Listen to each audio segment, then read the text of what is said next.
Praise the lord. అందరికీ వందనాలు. నా పేరు లిల్లీ. ఎలా ఉన్నారు? మీరందరూ కూడా బాగానే ఉన్నారు అనుకుంటున్నాను. సో బైబిల్లో ఒక మాట మనకి గుర్తు చేయాలని ఆశపడుతున్నాను. యోసేపు మరియ గురించి. వారు ఇంకా వివాహం కాలేదు. వారి బంధంలో వివాహం కాకుండానే వాళ్ళు ఎంగేజ్మెంట్ అయింది. బైబిల్ చెప్తుంది నిశ్చితార్థం జరిగింది అంతే. కానీ వాళ్ళు ఏకపరచబడ్డా.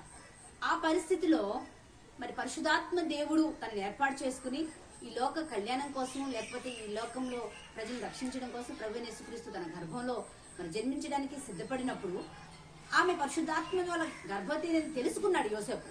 తెలుసుకుని ఆమెను మరి అవమానపరచునల్లక, ఇది మనం అండర్లైన్ చేసుకోవాలి. అంటే అక్కడ తనకేమి తెలియదు, నిజాలు వాస్తవాలు ఏంటి తెలియదు. కానీ నీతిమంతుడయుండి, నీతిమంతుల మనస్తత్వం ఎలా ఉంటది, అక్కడ తప్పు జరిగినా కూడా, లేకపోతే తప్పో ఒప్పో తెలియదు, అంటే తప్పు జరిగిందని కాదు, అంటే తనకు అసలు ఏ విషయమో తెలియదు కదా. కానీ ఆమెను అవమానపరచునల్లక రహస్యంగా ఆమెను విడనాడ ఉద్దేశించాడు. చాలాసార్లు మనం ఇది క్రిస్మస్ సీజన్ లో మాత్రమే చెప్పుకుంటాం. కానీ దీన్ని ఎంత అర్థం దాగుందంటే, నీతిమంతుడయుండి యోసేపు ఆమెను అవమానపరచునల్లక, ఎంత బంధం ఉందండి తనతో, అసలు ఎంత రిలేషన్షిప్ ఉందండి, ఎన్ని సంవత్సరాలు ఆమెతో కాపురం చేశాడండి, అసలు ఏమి లేదు, నథింగ్. ఆమె కన్యకగానే ఉంది. వాళ్ళిద్దరి మధ్య ఎలాంటి బాండింగ్ కూడా లేదు. అయినా కూడా తనని అవమానపరచునల్లక, జస్ట్ ఎంగేజ్మెంట్ అయిందండి, ఆ మాట అనుకున్నారు అంతే. తనన్న వాళ్ళు చేసుకుంటారు, యోసేపుకి తన భార్య అయితే బాగుంటుంది అంతే. అలాంటి పరిస్థితిలో ఆమెను అవమానపరచునల్లక, నీతిమంతుడయుండి అవమానపరచునల్లక రహస్యముగా వినాడ ఉద్దేశించినప్పుడు మరి దేవుని దూత స్వప్నమందు ప్రత్యక్షమయ్యి, యోసేపు ఇది నువ్వు ఆలోచించింది కూడా ఆలోచన కరెక్ట్ కాదు. పరిశుద్ధాత్మ వలన గర్భవతి కుమారుని కంటే దానికి యేసును పేరు పెడతారు.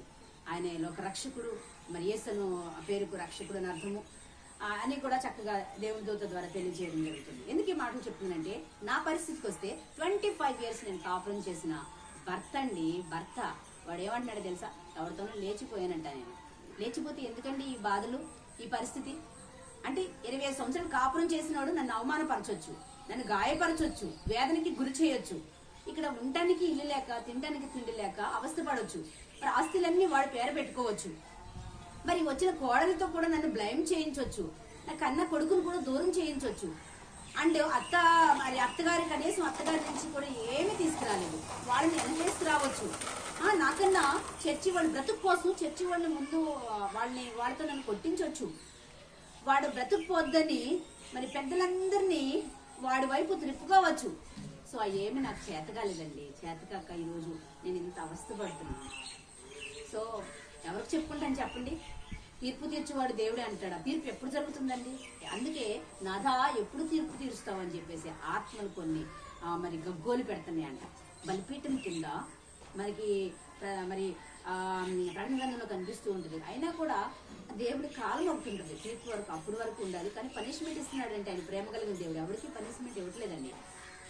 నాకైనా, నీకైనా, వేరే వాళ్ళకైనా, నా భర్తకైనా, పనికిమాలినోడికైనా, నా కోడలు పనికిమాలిన దానికైనా ఎవ్వడికి ఇవ్వటం లేదు. కాబట్టి నేను చెప్పేది ఏంటంటే, నీతిమంతుల లక్షణం, పరిశుద్ధుల లక్షణం ఎలా ఉంటుందంటే, అవమానపరచకూడదు. నేనేమి అవమానపరచడం, నాకు కలిగిన కష్టాన్ని చాలా మంది అంటూ ఉంటారు, మీరు ఎందుకండి వీళ్ళు సోషల్ మీడియాలో పెట్టడం అంటే నాకు బాధ అండి. ఇన్ని పరిస్థితులు ఎలా జరిగినాయి ఒకేసారి, నేను తట్టుకోలేకపోతున్నాను, ఓర్చుకోలేకపోతున్నాను. ఇన్ని పరిస్థితులా నా చుట్టూ అందరూ మంచివారిగానే నటించారు, అందరూ నా వాళ్ళు అనుకున్నాను. సో గ్రామాల్లో నాకు సపోర్ట్ చేస్తున్నాయి అనుకున్నాను, పాస్టర్స్ బోర్డు మంది వాళ్ళని ప్రేమ పంచాను అనుకున్నాను. కానీ ఎంత దారుణంగా, ఎంత పరిస్థితి ఎదురొస్తుందని నేను కల్లో కూడా ఊహించా.